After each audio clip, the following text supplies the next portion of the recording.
Hello tout le monde, j'espère que vous allez bien. Je vous retrouve aujourd'hui pour la vidéo du deuxième trimestre de grossesse. Et oui, déjà je sais, ça passe à une vitesse folle. Franchement, j'arrive pas à me rendre compte que je suis déjà à la fin de mon deuxième trimestre. C'est juste horrible. Mais voilà, c'est réjouissant, mais en même temps voilà, ça passe trop vite. Juste j'ai pas envie que ça s'arrête. Donc voilà, fin du deuxième trimestre. Et je voulais un petit peu revenir vers vous avec le bilan. Tout comme je l'ai fait pour le premier trimestre. Je vous le remettrai ici d'ailleurs si vous ne l'avez pas vu. Je vais également scinder cette vidéo en plusieurs parties pour que ça soit plus facile, et donc je vais commencer tout de suite par le point sur les symptômes. J'ai pris mes petites notes, donc ne vous étonnez pas si je regarde régulièrement vers le bas, simplement pour être sûre de ne rien oublier. Au niveau des symptômes, donc je dirais que ce deuxième trimestre a été un petit peu plus cool à vivre, dans le sens où j'ai encore eu tous les symptômes du premier trimestre, mais de façon moins prononcée. Donc je vous avais parlé notamment des boutons d'acné, de la constipation, des sautes d'humeur, donc tout ça je dirais que je l'ai encore un peu eu, mais beaucoup moins prononcé au deuxième trimestre. Par contre, c'est sûr qu'il y a eu des nouveaux symptômes qui sont apparus, des nouveaux désagréments qui sont apparus, et donc notamment je dirais le plus gros et le plus embêtant pendant ce deuxième trimestre, ça a été les maux de dos. À savoir que moi j'ai déjà des problèmes de dos de base, donc c'est sûr que je me doutais bien qu'à un moment donné ou un autre j'allais avoir mal au dos avec la grossesse. Et en fait, dès le début du 4e mois, directement j'ai commencé à avoir très mal au dos. Donc au début c'était pas tous les jours, c'était un jour, une fois de temps en temps, donc ça allait encore, mais c'est vrai que plus le temps a passé et plus j'avais mal au dos. Ici voilà, j'arrive à la fin du deuxième trimestre, j'ai extrêmement mal au dos, que je sois debout, assise, couchée, enfin peu importe ce que je fais, j'ai très mal au dos. Donc c'est plutôt les lombaires qui sont concernés évidemment, et j'ai notamment un nerf qui me fait vraiment mal dans le bas du dos à gauche. Il me lance et ça me prend parfois, vraiment il m'irradie le dos comme ça, je sais pas comment expliquer, mais c'est super douloureux, et je peux faire ce que je veux, il n'y a rien qui me soulage honnêtement. La seule chose qui me soulage entre guillemets, c'est de pas rester dans la même position trop longtemps. Donc que je sois assise, que je sois couchée, que je sois debout, que je sois en train de marcher, peu importe ce que je fais, au bout de 1 heure, 1 heure et demie, il faut que je change de position, il faut que je me mette autrement pour soulager mon dos justement, et pour voilà, pour que ça passe un petit peu. Et là je dois dire que ça passe un petit peu. Mais donc la nuit, autant dire que la nuit, je suis couchée toute la nuit, et là j'ai énormément de mal à trouver une position. Je me mets sur le côté la plupart du temps et je mets un petit peu de coussin d'allaitement, mais même avec le coussin, enfin voilà, ça soulage pas à 100% honnêtement. Ça m'aide, mais ça me soulage pas à 100%. Ici j'ai acheté un ballon de gymnastique, vous voyez les gros ballons de gymnastique yoga là. Bon, ça fait que quelques jours hein, donc faut que je teste vraiment de l'utiliser régulièrement. On va voir si ça peut me soulager, j'espère, parce que là vraiment les maux de dos ça devient vraiment très compliqué à vivre honnêtement. Deuxième point, je dirais que ce serait l'envie de faire pipi un petit peu plus fréquente. Donc au premier trimestre j'ai pas remarqué de changement du tout de ce côté là. Ce trimestre-ci ça reste encore relativement tolérable, donc je dois pas me lever la nuit pour aller faire pipi, donc ça je pense que je suis assez chanceuse. Enfin ça m'est arrivé une fois sur le trimestre, donc je peux pas me plaindre. Mais par contre c'est vrai que la journée je remarque que je vais assez souvent aux toilettes. En fait c'est un peu bizarre parce que parfois je peux passer 3-4 heures sans devoir faire pipi, et à l'inverse des fois en 1 heure, sans mentir, je vais 3 fois. Donc je sais pas trop comment mon corps fonctionne. J'imagine que ça dépend un peu comment bébé est mis peut-être, quand elle appuie un peu plus sur mon utérus, bien sûr, dans ma vessie. C'est pas, peut-être que ça joue, j'en sais rien, mais vraiment c'est très aléatoire. Vraiment des fois toutes les heures je dois aller faire pipi, et des fois je suis tranquille 3-4 heures. Comme je vous dis, la nuit je dois pas me lever pour aller faire pipi expressément, donc c'est un peu bizarre, mais en tout cas c'est sûr que je dois y aller plus souvent qu'avant. Début du trimestre, vraiment tout début du 4e mois, j'ai eu des vertiges, donc je pense dû à l'afflux sanguin qui est beaucoup plus important à ce moment-là de la grossesse, et je pouvais être aussi bien assise que debout. J'avais des vertiges, donc je sentais que je commençais à avoir des tournoles, qu'il fallait que je me pose, que je me calme, éventuellement que je mange un petit truc. Pourtant je bois vraiment beaucoup d'eau, je mange régulièrement, etc.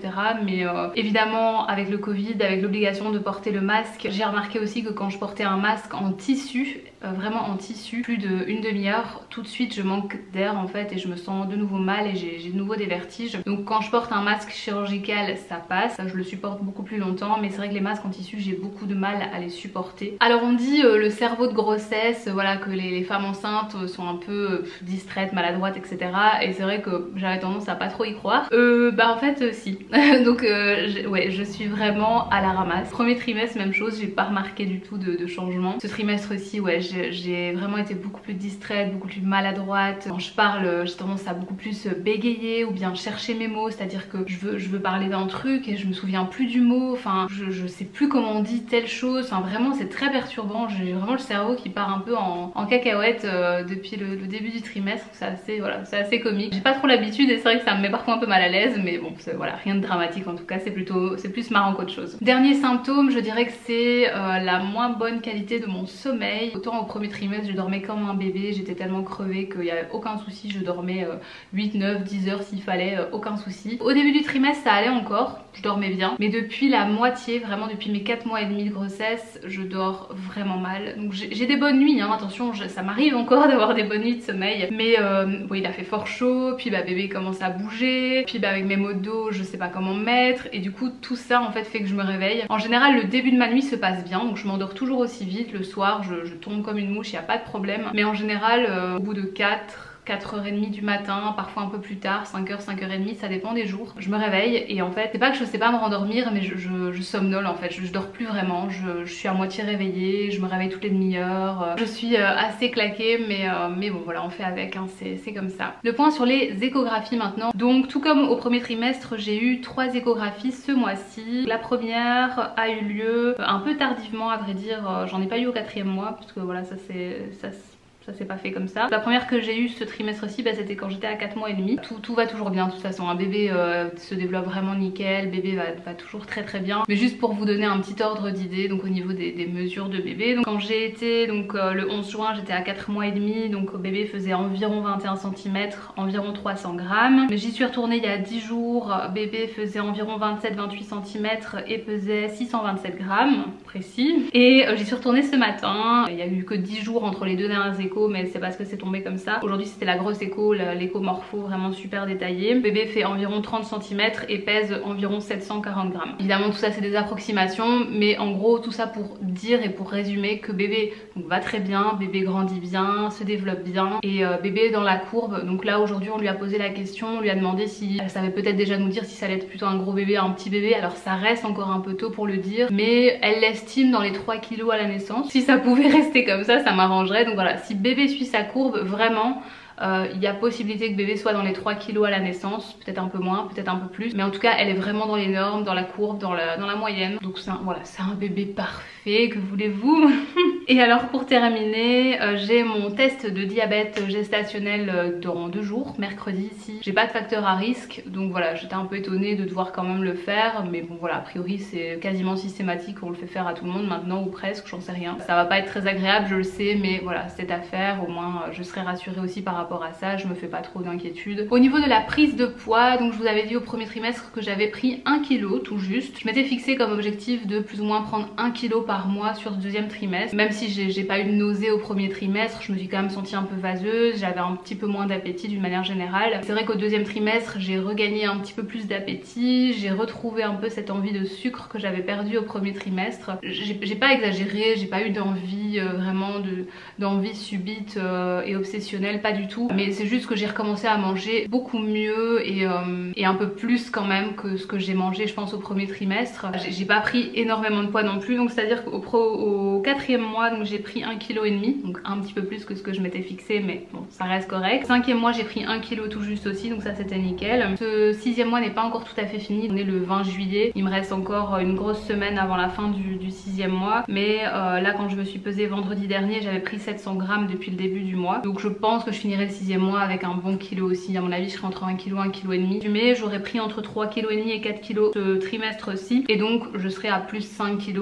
à la fin de mon 2e trimestre, qui est franchement tout à fait correct. Je suis vraiment contente, j'ai pas pris trop de poids, j'ai juste pris ce qu'il fallait pour l'instant. J'exagère pas, je me fais plaisir de temps en temps quand j'en ai envie. Je pense à bébé, donc je mange équilibré, je mange sainement, je bois beaucoup d'eau, je reste raisonnable, donc je suis contente. Je voulais juste faire un petit point sur l'activité physique que je pouvais pratiquer sur durant cette grossesse. C'est vrai que j'en ai pas du tout parlé dans la première vidéo, je trouvais ça quand même intéressant que vous sachiez un petit peu ce que je fais ou ce que je ne fais pas. Donc à savoir qu'avant d'être enceinte, j'avais juste 1 heure de danse toutes les semaines, mais voilà, mis à part ça je faisais faisais pas plus de sport, je faisais rien de bien spécial. Depuis le début de ma grossesse, il y a eu le confinement, donc fatalement mon cours de danse a été annulé quasiment tout de suite. Je voulais vraiment trouver une activité physique que je pouvais quand même faire à la place. J'ai repris le yoga en fait, j'en avais déjà fait par le passé, voilà, juste je fais ça chez moi, hein. Je mets des vidéos YouTube et je suis la vidéo comme si c'était un cours virtuel, on va dire. Je pense vers la fin mars, au tout début du confinement, j'ai repris le yoga. Je faisais une séance par semaine et puis très rapidement après j'ai commencé à réintégrer un petit peu de renforcement musculaire. Alors quelque chose de très léger, attention, hein. Je prends pas d'haltère, je prends pas de poids,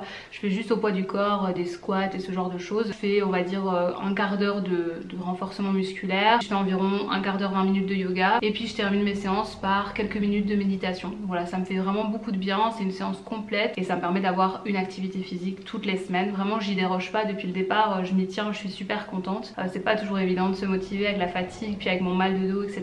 Je tiens à le faire et à continuer à le faire le plus longtemps possible. Et alors, en plus de cette séance là que je fais souvent le mercredi, on va se balader en fait le plus souvent possible. Donc on a eu de la chance l'un dans l'autre avec le virus d'être confiné, parce que du coup j'avais beaucoup de temps pour aller me balader dès qu'il faisait bon en fait, et dès qu'on avait l'opportunité on allait se balader, faire un tour de quartier, faire un tour, voilà. Et en général on essaye d'aller entre 30 minutes et 1 heure. La marche, je dirais, voilà, on est à 2 à 3 balades par semaine. Ça me permet d'avoir une activité physique, je dirais au moins 3 à 4 fois par semaine, ce qui est vraiment bien je trouve pour mes problèmes de dos et puis pour ma grossesse, tout simplement pour me maintenir en forme. Et je voulais du coup profiter de cette vidéo aussi pour vous donner ce conseil là. Si comme moi vous passez une bonne grossesse, que vous n'êtes pas alitée, vous n'avez pas de problème de santé, etc., que vous pouvez vous bouger, je vous conseille vraiment de le faire si vous en avez l'envie évidemment et l'opportunité. Bougez-vous un maximum parce que c'est utile sur 3 points je dirais, hein, de faire de l'activité physique. C'est important pour se maintenir en forme d'une manière générale, c'est important pour ne pas prendre trop de poids également, et c'est aussi important pour votre récupération après l'accouchement. Plus vous êtes active, plus vous êtes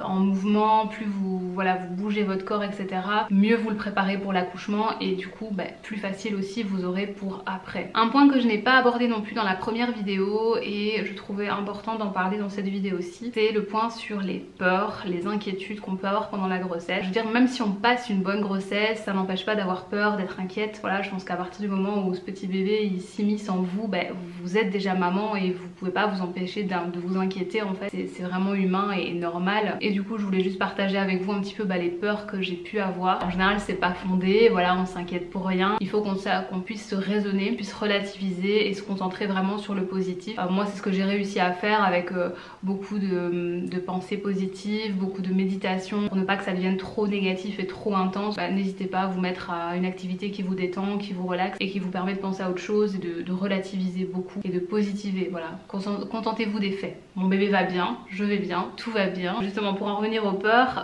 donc forcément au début de la grossesse j'avais peur de la fausse couche, hein. Je pense que c'est à peu près normal. Bizarrement pas au tout début, je pense qu'il m'a peut-être fallu le temps, voilà, les quelques premières semaines, le temps de réaliser que j'étais vraiment enceinte. Donc là j'avais pas vraiment peur, je prenais les choses comme elles venaient. Puis c'est vrai que plus on rapprochait de la fin du 3e mois, en fait des 12 semaines fatidiques, j'étais vraiment inquiète, j'avais vraiment peur de la fausse couche. Je commençais à vraiment y penser beaucoup.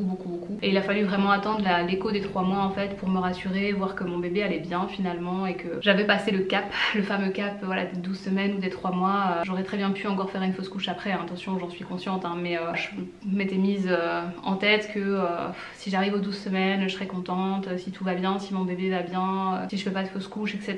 Et donc voilà, c'est sûr que la peur de la fausse couche elle est présente et je l'ai eu, voilà, je l'ai eu, j'en ai eu peur, ça c'est sûr. Pas de raison que ça se passe mal et donc il faut Encore une fois, il faut rester positif et se concentrer sur le fait que son bébé va bien. Ensuite, une fois que l'écho du 3e mois m'a rassurée, donc pendant quelques temps ça a été bien. Et puis après, de nouveau, j'ai commencé à m'inquiéter. Donc j'irais peut-être vers la fin du 4e mois. Ma grossesse avançait tout doucement, mais c'est vrai que mon ventre était pas encore très développé. Je sentais pas encore bébé bouger. Puis ça faisait déjà quelques semaines que j'avais eu ma dernière écho, donc ça commençait à devenir long en fait. Je veux dire, on sait pas ce qui se passe là-dedans en fait. C'est ça qui est très perturbant. On voit rien, on sent rien, et donc on se dit mais est-ce que tout va bien là-dedans, sincèrement? Est-ce que mon bébé il va bien? J'ai commencé vraiment à m'impatienter de le sentir bouger, d'aller à la prochaine écho. J'ai commencé à être rassurée quand j'ai enfin commencé à le sentir bouger. Ça, j'en reparlerai juste après dans le dernier point de cette vidéo. Mais voilà, il a vraiment fallu que j'attende de sentir bébé bouger pour être vraiment rassurée. Puis quand j'ai eu mon écho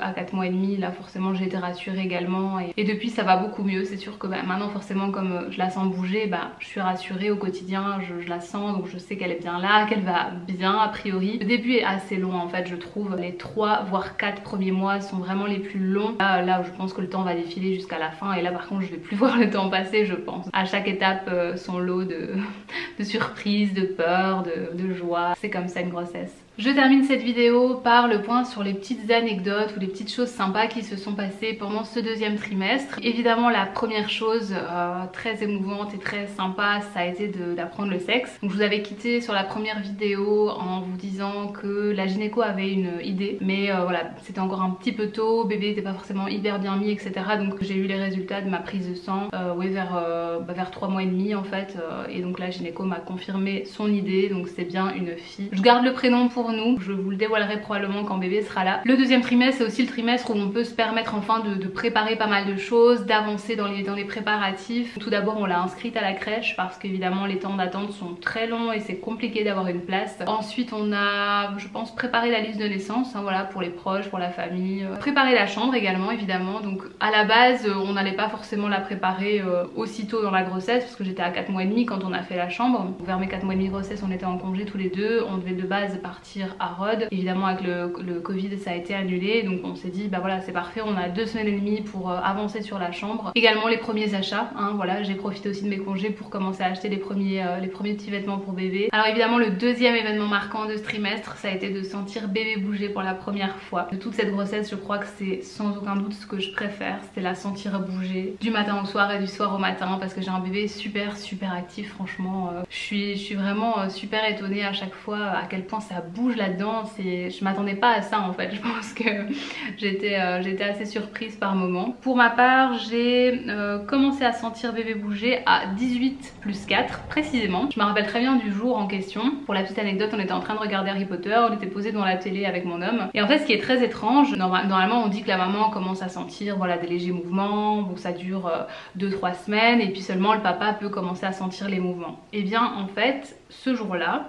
donc on était dans la télé et j'ai senti vraiment quelques mouvements un peu bizarres. Donc je savais pas trop si c'était mes intestins ou si c'était bébé. J'avais un petit doute évidemment, mais je me suis dit quand même c'est bizarre, c'était assez fort, c'était assez perceptible, c'était pas des petites bulles comme on dit parfois qu'on peut ressentir des petites bulles. C'est pas non plus un gros coup, mais c'était déjà assez perceptible. Et du coup j'ai dit à mon homme mais mets ta main, je sais pas, j'ai l'impression que que bébé a bougé, je sais pas si c'est ça. Et il a senti effectivement un ou deux coups lui-même. Il était un peu étonné, on savait pas trop parce qu'on se dit mais c'est bizarre, enfin normalement il faut quand même le temps pour que le papa puisse sentir, ça se ressent de l'intérieur, mais de là à ce qu'on le sente en mettant la main sur le ventre, c'est quand même un peu tôt. On savait pas trop sur quel pied danser honnêtement, donc c'est vrai que ça a duré pendant quelques jours comme ça, quelques mouvements perceptibles mais très brefs, très peu fréquents sur la journée. C'était 1 à 2 fois sur la journée, pas plus. Et puis bah en fin de compte c'est devenu de plus en plus fort et de plus en plus perceptible et de plus en plus fréquent sur la journée, et donc on s'est bien rendu compte que ce qu'on avait senti c'était bien bébé quoi. Donc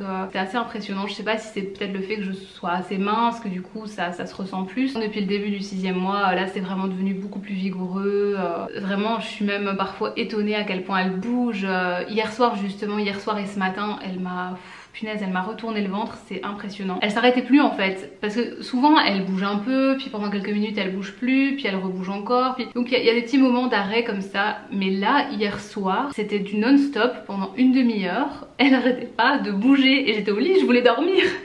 Et vraiment elle arrêtait pas, c'était impressionnant. Je sais pas comment le décrire, comment l'expliquer, mais c'est super magique et intense comme chose à vivre, sincèrement. C'est juste génial, c'est vraiment ce que je préfère de toute cette grossesse sans aucun doute.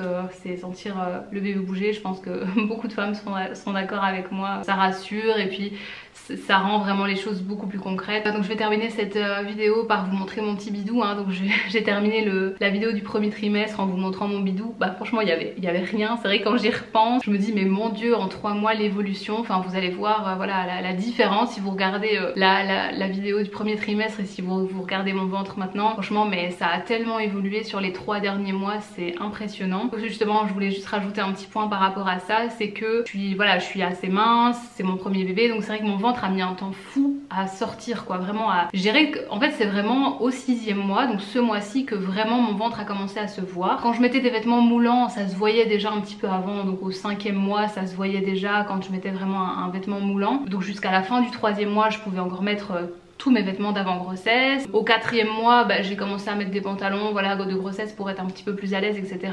Mais franchement, ma grossesse pouvait passer inaperçue pour toutes les personnes qui savaient pas que j'étais enceinte. Vraiment, c'était hyper léger, on voyait pas grand chose et mon ventre a vraiment mis un petit temps à sortir. Donc là, c'est vraiment ce mois-ci, je dirais vraiment au 6e mois que mon ventre est sorti et qu'on peut dire c'est un ventre de femme enceinte quoi. C'est plus juste un ventre de femme ballonnée qui a trop mangé, non, c'est vraiment un ventre de femme enceinte. Je suis contente parce que c'est vrai que cette période d'entre-deux est pas forcément cool non plus. Il y a plein de gens qui ah bon, chou, mais ça se voit pas. Ah oui, je sais. Je vais vous montrer mon petit bidou sur ce. Voilà, et c'est vrai que j'ai mis une robe assez moulante, on voit mon petit nombril. Donc voilà, ouais, enfin voilà, j'aime beaucoup mon ventre. Alors je pense avoir fait le tour, je pense n'avoir rien oublié. En tout cas, j'ai passé un très bon 2e trimestre. Le premier avait déjà été très bien, le 2e l'a été encore plus dans le sens où bah voilà, il y a eu ces petits événements marquants. Globalement, je passe encore une fois une très bonne grossesse, j'ai pas du tout à me plaindre. J'ai beaucoup de chance jusqu'à présent, tout se passe pour le mieux. Donc voilà, j'espère que c'est votre cas aussi en tout cas. N'hésitez pas à me partager comme d'habitude vos petites expériences et vos petites anecdotes en tout cas du 2e trimestre. Moi je vous retrouve très bientôt dans une prochaine vidéo. Ciao!